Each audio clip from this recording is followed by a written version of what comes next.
I got rust on my hardtop. How in the world is that possible? So you might have seen in the thumbnail, but I got rust on my hardtop. Some of you might be thinking, how in the world is that possible? Aren't hardtops made out of fiberglass? Well, actually no, they're kind of made out of plastic. It's a little bit different than fiberglass. Even though fiberglass is technically a fiber reinforced plastic, this is something different entirely. But again, why is it rusting? You're soon gonna learn in this channel that not everything is what it seems. This may look like convincing rust, and to the untrained eye, it really does look convincing. But it's not rust. Let me show you what it is. Now, I've mentioned it before in a previous video, but my hardtop isn't in the best shape. And if you look at it, there's a few little spots that you can see as this car is kind of falling apart. And as you can see, not only is the paint failing, but the hardtop itself seems to be. In fact, over here by the latches, you can see that it's literally coming apart in little pieces. This is a huge piece, but it's a problem across the whole hardtop. Now, it's probably a bigger issue than many of you think. It's not fiberglass, as I've said before. So I can't just throw some kitty hair paste and things on there. I mean, I can, but it won't be a lasting fix. And ultimately, we may have an issue with this continuing to fail throughout its life. So what am I gonna do about that? Well, I'm trying to figure that out. And while I have no idea at the moment, I do know that I can make this look better, sort of. And again, it's the whole car. It is covered in these little spots all the way across, all the little corners and edges. It looks great from afar, but there are some problems. I've mentioned before, and I probably won't stop mentioning it, but I like old cars, and with that, I like patinas. And as we've seen on our list, one of the things that's on that list is patina. So what is patina and what does that mean for the car? So patina is essentially just age. I want this car to look old and aged, and it does, but I want it to look older and more aged. As we've already seen, these spots are proof of the hardtop's failing. So what I've done is I've taken these little spots, see how they look like chipped paint, and this texture behind it kind of looks like metal. I guess if it was covered in rust. So I've taken a few different techniques from model building and things like that and specialty paints to create a rusted effect. And if you get really close, you even see a bit of texture in that. And that texture really sells the look, as well as the chip paint, that this is rust. Now, the least effective parts of this is these drips that I did. From up close, they really give it away. And that's okay, because everyone's gonna know when they really look at the car that this is fiberglass, it's not rusting. So it really is just a funny little aesthetic mod. But you know, I think it gives it an interesting little amount of character. So that's what I'm gonna be doing in this video today, is showing you on the rest of the car how I did this and showing you the overall concept. I may not touch every little spot, but I really do want to touch as many as I can, especially in areas like this where it's really prone to leaking. So you're gonna have areas where water pools, it's gonna rust. I wanna make this look like it's realistic, even though it's not. So these are actually really great spots for a car to be rusting. Areas where there's stress and likely to have water pooling and damage like that. Again, this whole area here has these same problems. So it's just gonna be covered in little fake rust spots. I'm not entirely sure how the big spots are gonna go, but I do know how the little spots went, and I'm gonna show you how I did them. Now, I mentioned specialty paints, and by specialty paints, I meant crappy little acrylic paints. These are terracotta paint by Full Car. Now, it's not filled with terracotta, but it has a terracotta texture, and the whole point is that it looks like sand. So you can kind of see on the cap, it's supposed to be what it looks like, and it really does. And to me, that looks a lot like rust. Now, the orange is a little bit exaggerated, and I think it can be toned down a little bit with the brown. And I haven't tried that yet, but I'd like to try it this time. Also, the brown gives nice little mottled texture, So ultimately, we're just gonna be painting these little bits in with these acrylic paints. Also, if you like this art, be sure to check my Instagram because I do these for commission and I'm probably gonna start giving some of these away because I have tons of them everywhere. So if you're interested in like a cartoon version of your car, or you just want one of these, stay tuned because I'm gonna start raffling them away in my videos and on my social media account, which is the same name as the channel. So if you go on Instagram, look up Rambl.n with a dot, not an I. So RAMBL.n. That is gonna be my name on all socials. Currently just Instagram and YouTube. I haven't delved into TikTok yet, but it is coming. So back on track, in order to get started, we have to clean the car. Because as I've mentioned in an earlier video, this car is covered in sawdust. It needs to be wiped down. Paint is not gonna stick to that. And right now, this car is not going anywhere. It has a dead battery, the clutch is bad, it's just sitting here. So in order for me to clean this car, it's gonna have to be a waterless wash, and I'll show you guys how I do that. So it's really simple, and it only takes a few things. So again, if you wanna do a quick waterless wash, this is your best bet. A little bit of Meguiar's quick detailer and a clean microfiber, not one like this. In this case though, my car's paint is going to need a paint correction anyways at some point.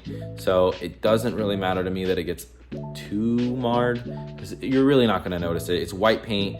You would have to sit here with a little light and really look at the fine details. And honestly, it doesn't matter because the whole point of this is gonna be a patinaed car. So if I have some spider webbing in my paint, that doesn't matter. Plus, I've already given it a full paint correction. So realistically, the paint's just fine. It doesn't need a paint correction. But if we really want it to shine, we might want to. The other thing to note is this is gonna need to be sealed once it's finished, because if I go to wash this car, this is probably just gonna come off. So I'm gonna have to seal this with some clear coat or potentially some sort of sealant. Now that can look like different things and we'll probably go over that in another video, but for now we're just gonna be painting those little spots. Now something I've mentioned in a video before is the white paint is starting to fail in some areas, and this is really common with these white cars in the 90s, especially without clear coat, because they just got beat in the sun and eventually it just beat the paint off and it separates from the car. I'm sure there's another chemical reason, so I'm not super knowledgeable in paint things, but I do know that sometimes white paint has issues adhering.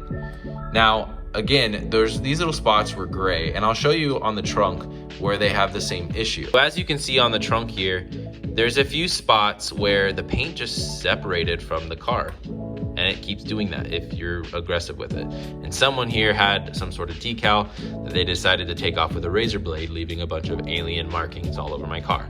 I'm probably gonna do something with this at some point, but for now, it is what it is. Now this is real rust. It is actually rusting because the paint is gone and the sun and acid has etched away this. It could have been bird poop, honestly. Has etched away this little spot and left the metal bare, and now it's rusting. So I got a little bit of free patina there. I've already taken care of this spot, but I don't love the way it looks. It looks pretty fake, so we're gonna redo this one. Also, check out my mirror. Totally functional. So I'm gonna hit those spots with this paint and I'll show you that process. But first, we gotta get all this dust off the car because it's just not gonna work.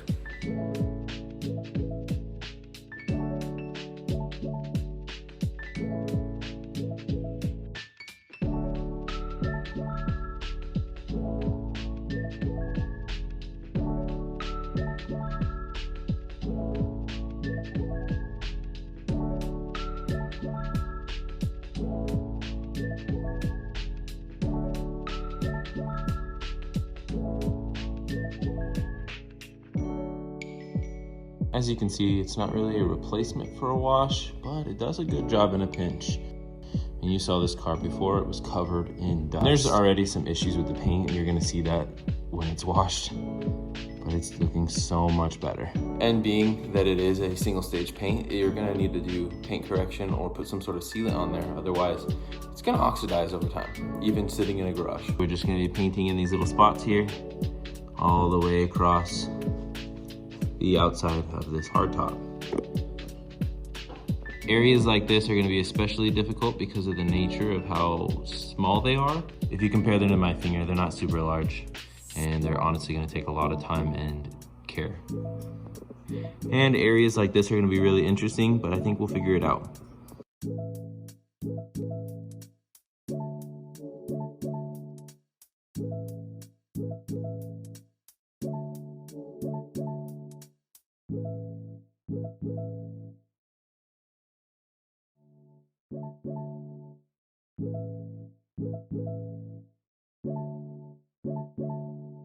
These bigger areas are a lot easier to do, but getting it into those little areas are really tricky because while you can always just wipe off the excess that's around the outside of the paint here. Like if you can see these little spots, that you want to leave that chipping edge. You want that to look like it's chipping off of the rust to kind of give it more of a realistic look.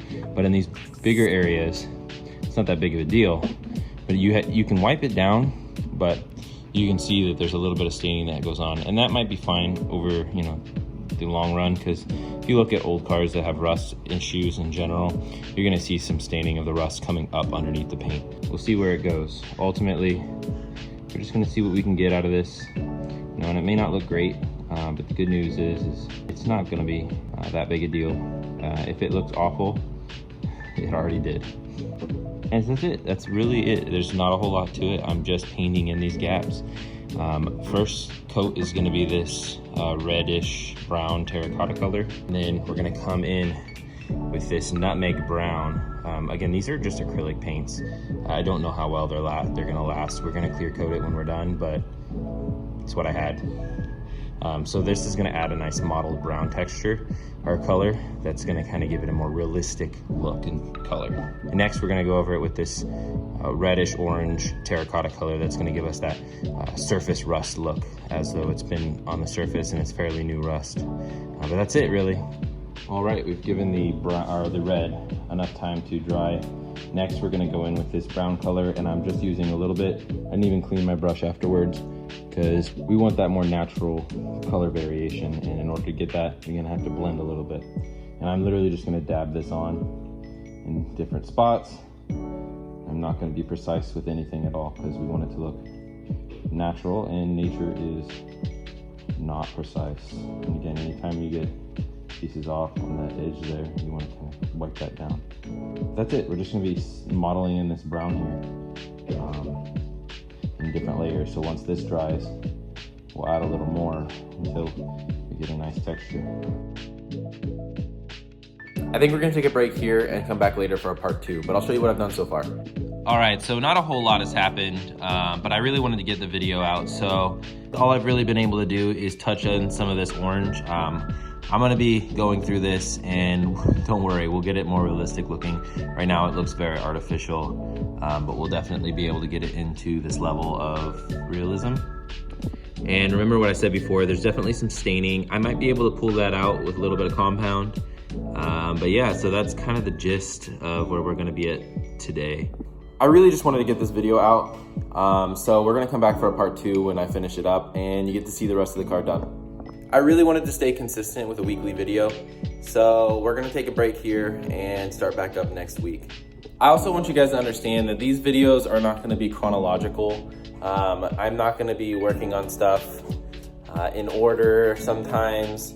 It's realistic, it's raw. I'm not doing this, it might be edited, but the gist of everything is gonna be pretty raw.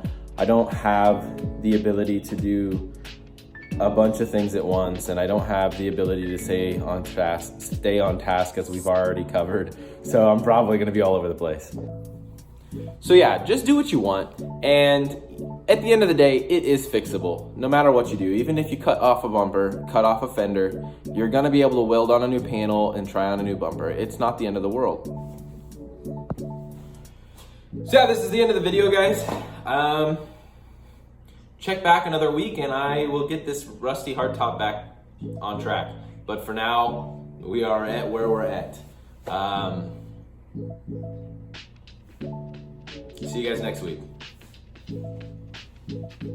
Yeah, so this is gonna be the end of the video, guys. I can't promise that I'll have next week's video be the finishing up of the rusty hardtop, and it might honestly be good to have a break in between anyways. So yeah, let me know what you guys want to see more of. I have a lot of stuff that I want to get done with the Miata still, and we're like ways out from finished. I think the next thing I want to work on is the tail lights. I think I'm going to do that next week, just so I can give myself a little break between the painting and come back with a fresh mind. But yeah, so I got everything I needed to get the tail lights done, and we should be able to get on track on that this week. So that means next week's video for you guys will probably be tail lights. At least wiring them up, because that's going to be the biggest hurdle right now. Right now, everything else is just fiberglass and things like that, which is pretty straightforward. But I want to get them wired up and figured out if they will actually work, which means charging up my battery, because this thing's been sitting for a couple months now, so may even need a new one. But yeah, we'll see, and see you next week. Peace out.